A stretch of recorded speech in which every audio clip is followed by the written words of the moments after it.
Okay, so then you graduated film school. Yeah. And then what?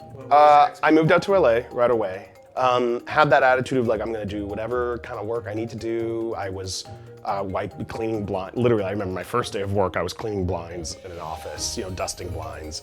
But I did that job for about 6 months, and that was a challenging place where I was working. And I left that, and then I got an assistant job by a sheer series of, once again, like living in LA, weird things happen. I was Warren Beatty's assistant for like a year, a little over a year.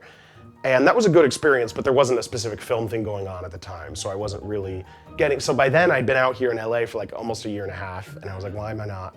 I need to be working in film. What can I be doing? This is, I was like, I sort of had a little bit of identity crisis. And so I left that job and then found, during my 2 weeks notice, I read this article in GQ magazine that I thought, oh, this could make a good movie. And I think because I just quit my job and was sort of looking into the deep, dark abyss of unemployment, that I was like, I should try to find a way to make this as like an actual movie. And then that eventually, 3 years later, became the first movie, which was called Easier with Practice.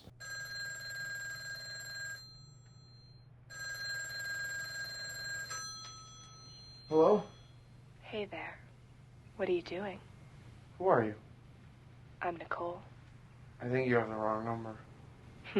I think I got the right number. What are you wearing? Clothes? What are you wearing? Nothing.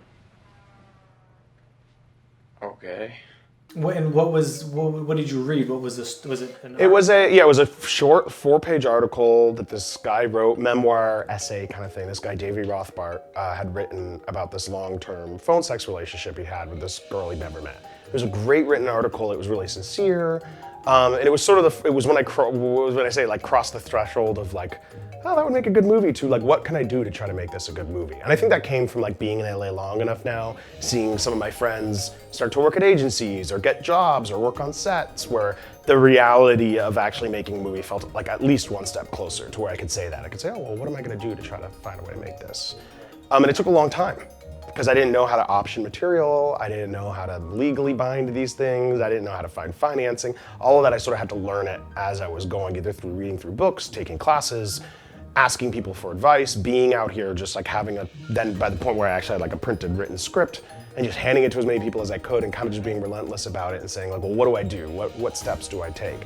It took a long time, but it did eventually come together. Is this like what you guys do for a living? Two brothers in a car, armed with only your talents, the dark, lonely, and endless road stretched out in front of you. It's just whatever you want, whenever you want. It's just like that, only much less exciting. Hello? Hello? Nicole? I'm horny, Davey. I should take this, it's important.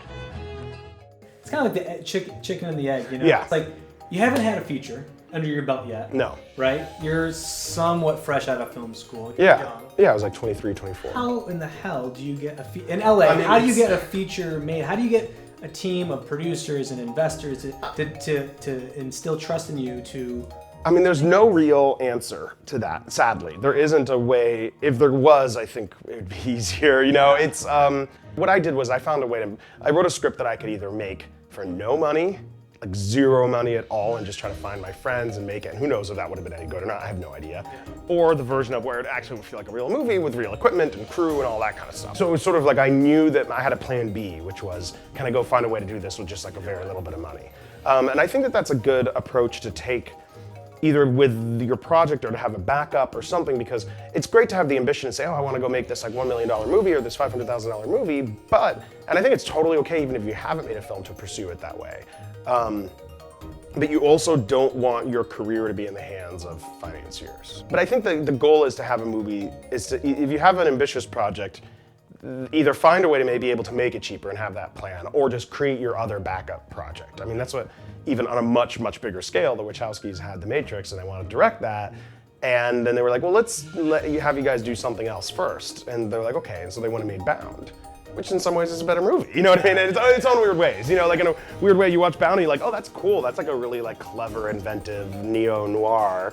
And it was the movie they made just to basically go to studios and be like, yes, we know where to put the camera. I mean, and so in some ways it's just about having enough stories to tell and having the ones that you could tell that could be smaller. And if that means it's a short, that's okay too.